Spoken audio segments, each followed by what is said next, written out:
Welcome back students. Good afternoon all of you.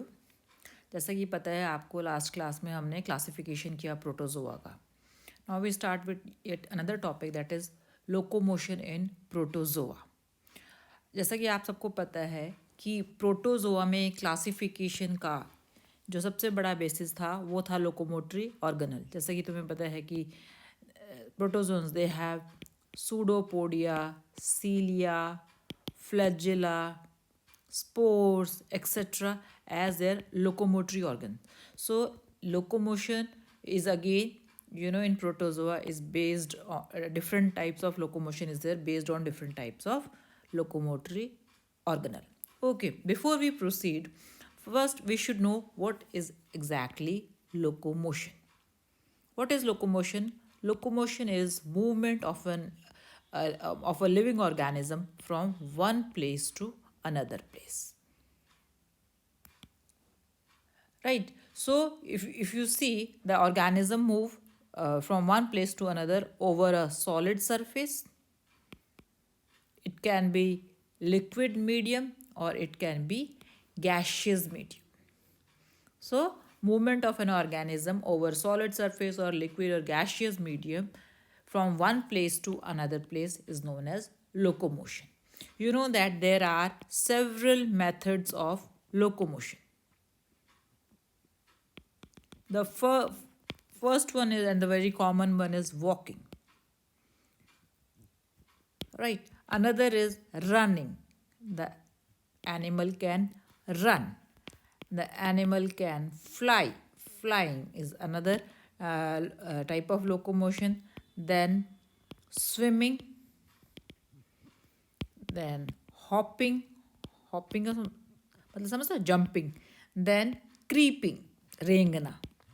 So these are the different, methods of locomotion by which an individual moves.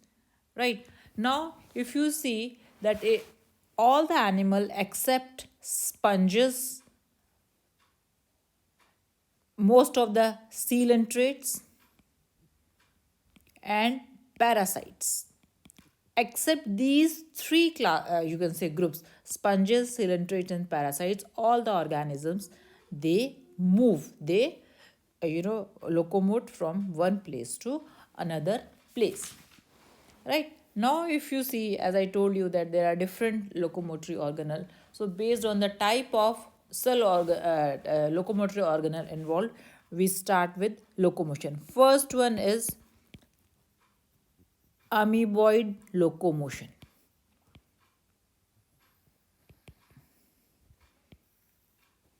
Right. As you know that amoeba has got no definite shape. It is irregularly shaped. Right. In the central it has got nucleus. So one of the protrusion, if you see, one of the finger-like projection is known as pseudopodia.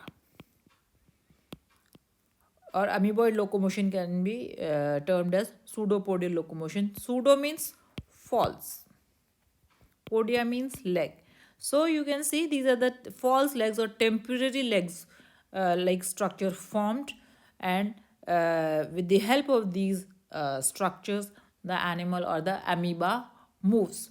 So there are various theories of amoeboid locomotion. The most accepted one is Sol gel theory. What is Sol gel theory? See, what happens is that, say this is amoeba, this is nucleus. The cytoplasm of amoeba, if you see, it is differentiated into two parts. The outer clear hyaline like structure is known as ectoplasm, and the inner opaque structure, this portion, is termed as endoplasm. Right. Now, what is the difference between ectoplasm and endoplasm? Ectoplasm, if you see, it consists of actin and myosin molecules. Actin molecule, they are not isolated molecules, they are combined together to form filament. Actin molecules are joined together to form microfilament. They are joined by two proteins, that is filamin and alpha actinin.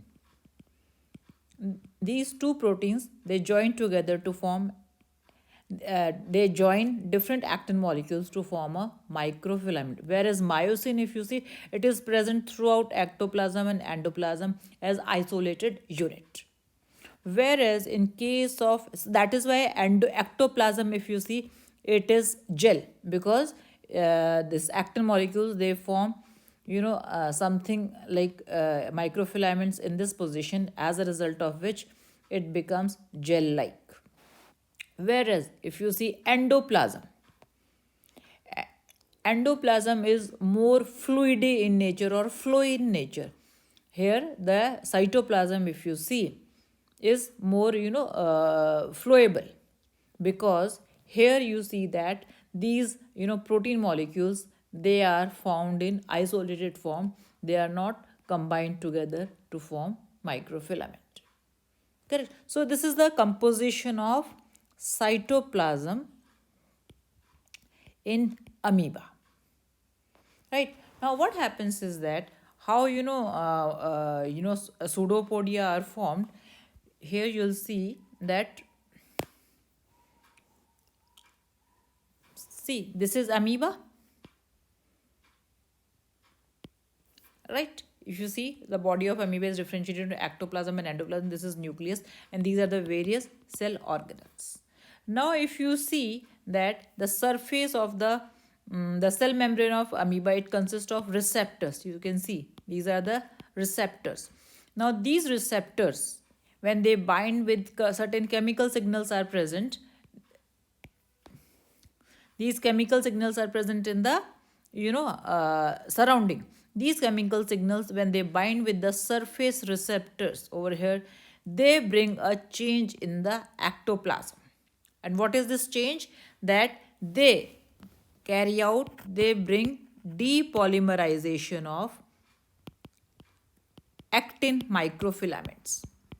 Now these microfilaments, if you see, now after depolarization is carried out by gelsolin and vilin protein. These two protein, they helps in depolymerization, as a result of which actin get isolated in single units. So this network, if you see, this network of gel or this network of actin is broken down, and this gel like substance which is present over here, if you see over here, this gel like substance, it gets converted into fluid,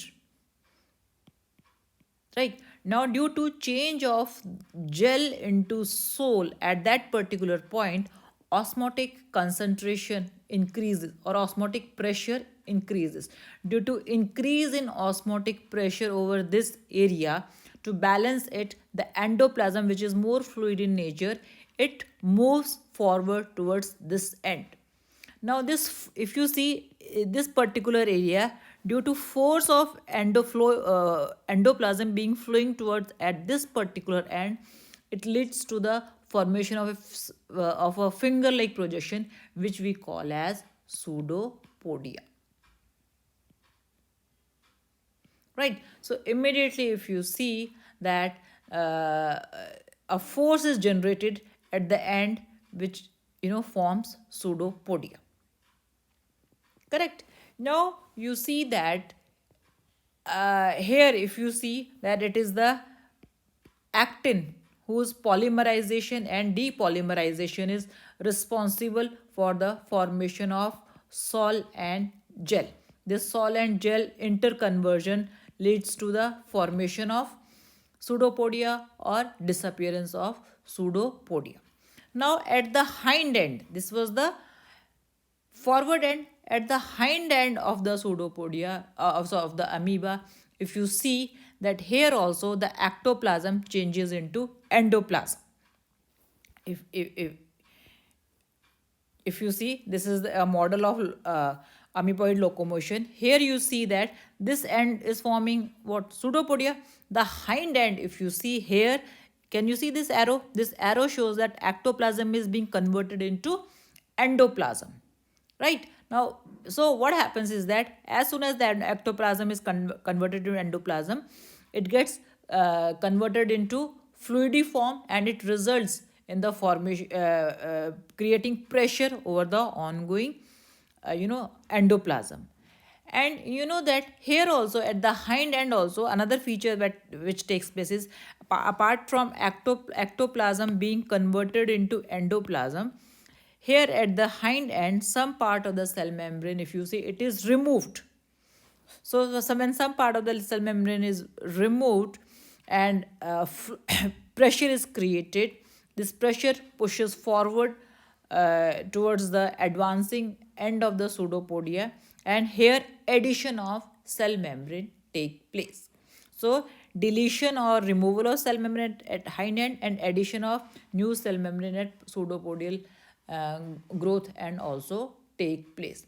Now this way, if you see, by forming pseudopodia continuously at one end and removal of pseudopodia at the other hand, it leads to change in the position of the pseudopodia. If you see this way, an amoeba can move 25 millimeter of distance in an hour. Now see, there are two views.